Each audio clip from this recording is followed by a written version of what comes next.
Hello everybody, and welcome back to my channel, and welcome to today's video, which is actually going to be something completely different than what I've ever filmed before. And it's something that kind of came to me because on YouTube I've been watching a lot of video essays and inspiring videos that teach me something new or give me habits on how to better myself, and I kind of wanted to make something similar to that. So today I am going to be talking about my 8 habits that I have developed that have helped me as a very anxious girly, someone who has very severe anxiety, and I have for a lot of my life, and I've been working for years to kind of develop habits that help me cope with that anxiety and make my overall quality of life better while having those anxieties. I've tried out therapy, it never really worked for me, but not to say that that's not something that you should try. Try it if you can. I'm sure once you find the right therapist, it is such a great thing. It is something that I would like to go back to in the future. Tried medications. I've recently stopped my medications, but I was on them for a solid 6-ish years, and that really helped me for a time.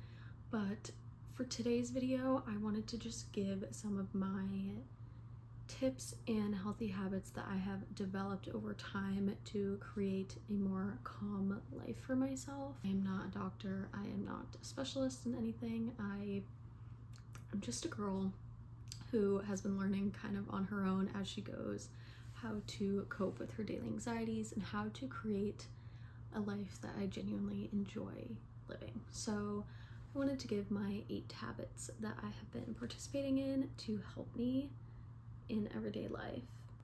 Let's just get started. My number 1 habit is establishing a morning routine that works for you. I am a very routine-based person. I love a routine. I thrive off of routine. I think most anxious people do. You like when things are in order, and it gives you a sense of control. Say developing a healthy, slow morning routine that works best for your lifestyle is really important. Mine personally is I will get up between 7 and 8 a.m. Don't need to get up at 5 a.m. unless if you're working and whatever and you need to get up at 5 a.m. like that's different. But if you're someone who's falling for those waking up at 5 a.m. that girl morning routine tomfoolery, no, you don't need to get up at 5 a.m. just to get up. 7 to 8 a.m. I found is the perfect sweet spot for me because it's still early. I can start my day early while also not getting up at the ass crack of dawn, because who really wants to do that unless they truly have to? For at least the first hour of my day, I do not pick up my phone and scroll. This has made such a huge impact on my overall quality of life, is not scrolling first thing in the morning. First thing in the morning, you don't want to overwhelm your brain with everyone else's lives, all these thoughts, all this content, all these opinions and things going on in the world. That is going to start your day with anxiety and stress levels up to here. So not rolling over and scrolling on your phone, wasting your morning and stressing yourself out is such an important key part of a good morning routine. I will get up, immediately make my bed. Simple task, set you up for a successful day. And then I will typically start journaling. I journal right in the morning, which I'm going to get into later. Journal in the morning, and then I do like a 10-minute yoga stretch just to like get my body moving, stretch out a bit. I will eat something small, do my workout, and then eat my breakfast. So something that is so simple, just a simple morning routine with little healthy habits along the way is a major key to having a less stressful start to your day. The morning routine is so important because that is, you're waking up and that's how you're starting your day, and you want to start it off on the right foot, and creating that set schedule for yourself and doing little things for yourself in the morning is so important. My second habit that I've incorporated is daily journaling. Now I know everyone is always like, oh my god, you need to journal, like it literally changes your life and it will completely help your stress levels and your anxiety. To an extent, it's true if you're doing it in the right way. So I journal twice a day. Morning, I always journal in the morning, and my prompts are, how am I this morning? what am I excited for today? What am I grateful for? What is my intention today? And what are 3 goals I want to focus on today?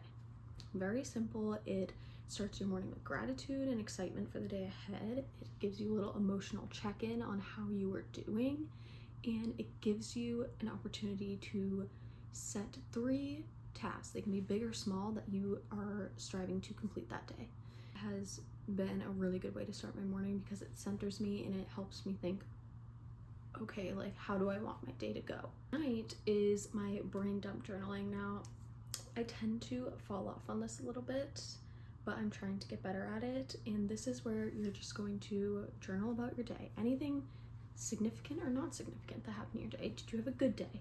Was it bad? What happened good in your day? What gave you anxiety today? What frustrated you today? Did anything huge happen today? Did anything small happen today? Just like, how did your interactions affect you today? Really, when it comes to the journaling in this particular way, it is important to be in touch with your emotions. You want to say, something made me anxious today.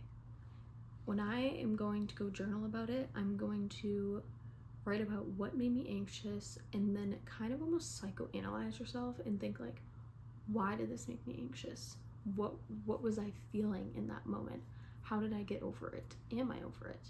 Things like that. You want to take your emotions from the day and your happenings from the day and write about how they made you feel and try and process your feelings and emotions that you've had throughout the day.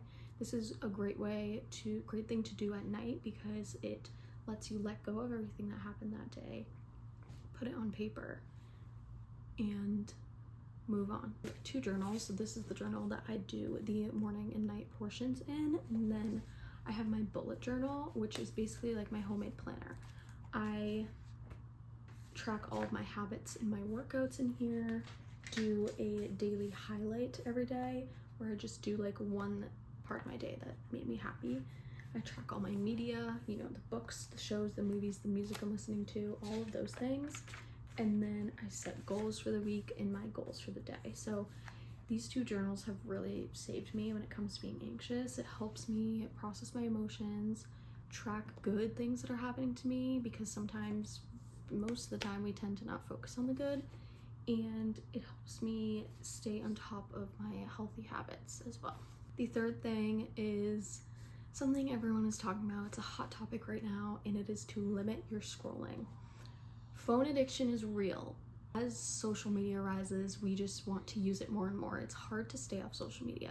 So I will never tell you to cut social media cold turkey, because sometimes it's people's jobs. And I know I'm a young college student and social media is a huge part of my age group, and it's not something I would ever be ready to let go of completely yet. But there are ways to control yourself and limit your use. And I mentioned earlier that I don't scroll the first hour of my day. That is so important.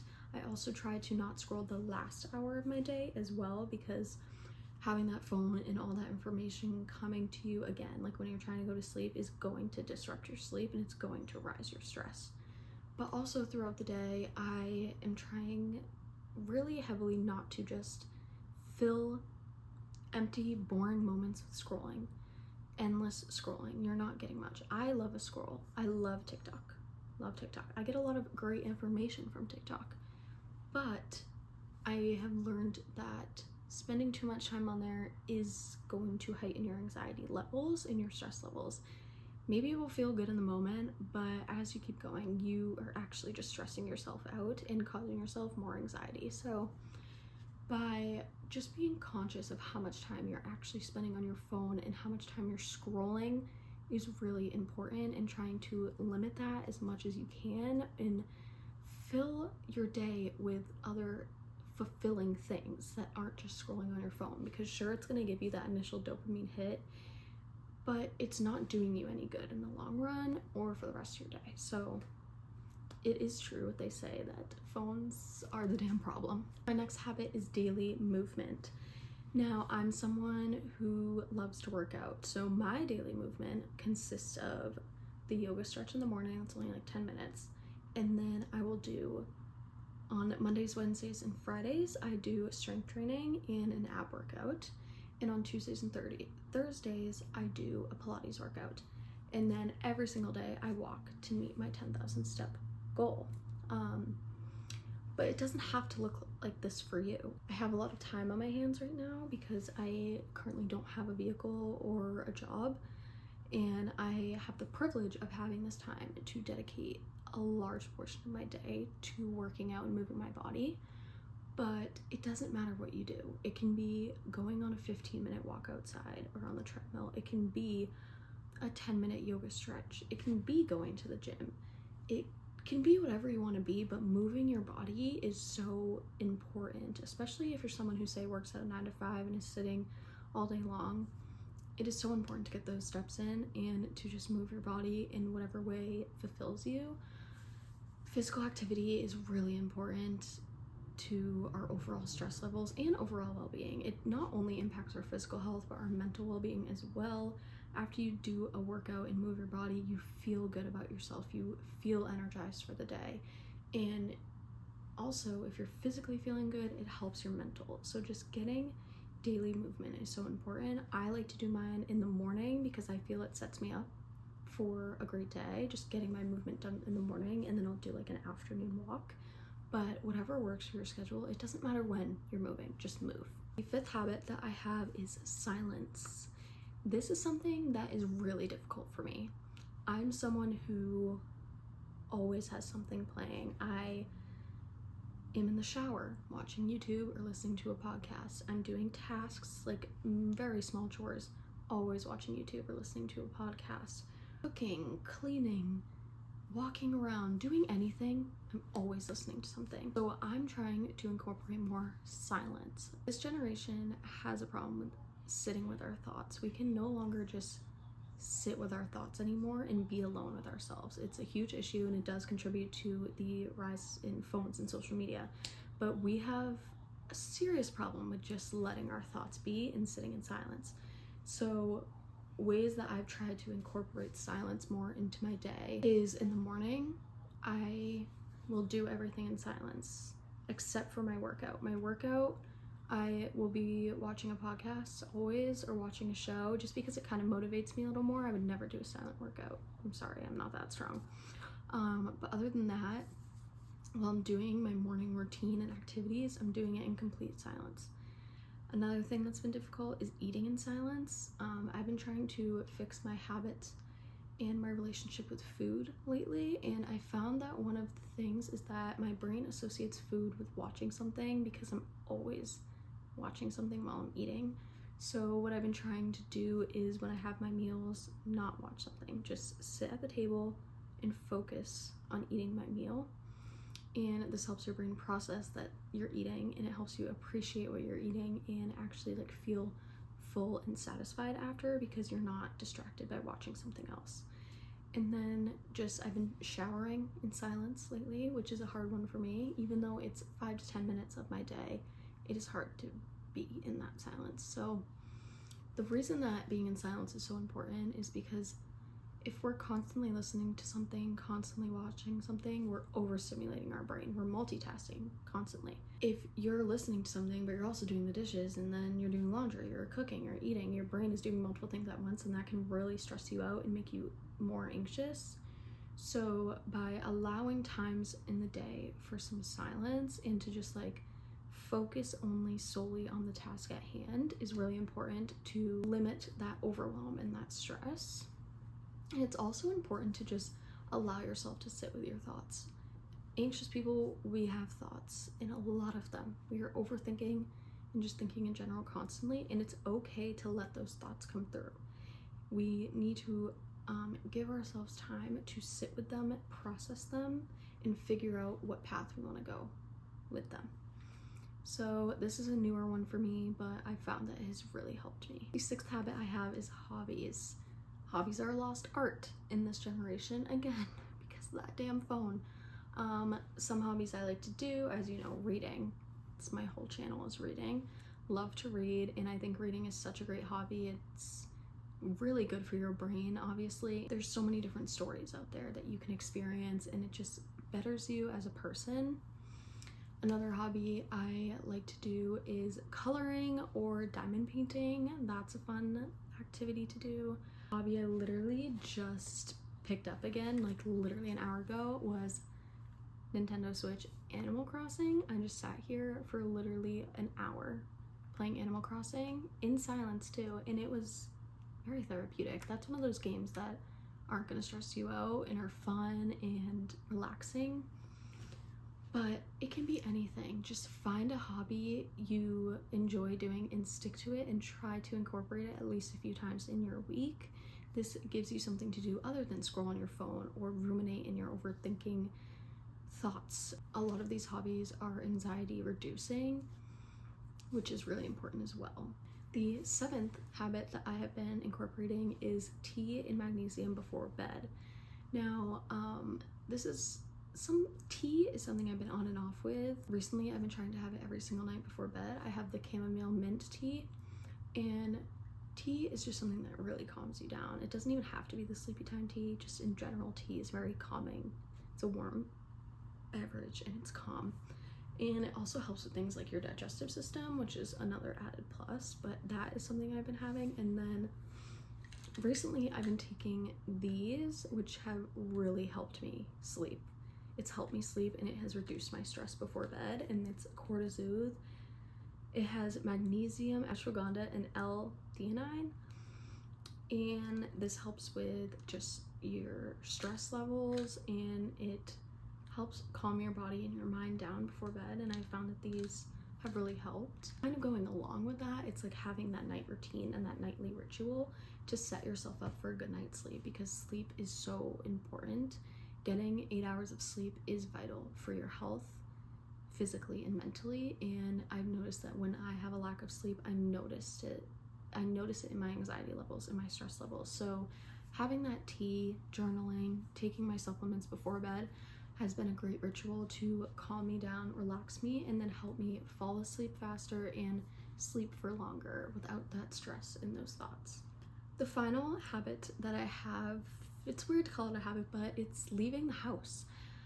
I'm someone who, because a lot of my anxiety comes from social anxiety, and I don't leave the house a lot. Like I said, I don't have a car and I don't have a job right now, and just leaving the house in general can be intimidating to me. I get really anxious sometimes, but forcing yourself out of your comfort zone and leaving the house is so important to tackle those anxieties you may have. And face-to-face contact and friendships and connection and communication is so important for us human beings. It doesn't count if it's over the phone. You need that face-to-face contact and interaction. Leaving the house, going outside, touching some grass is really important, and it needs to happen.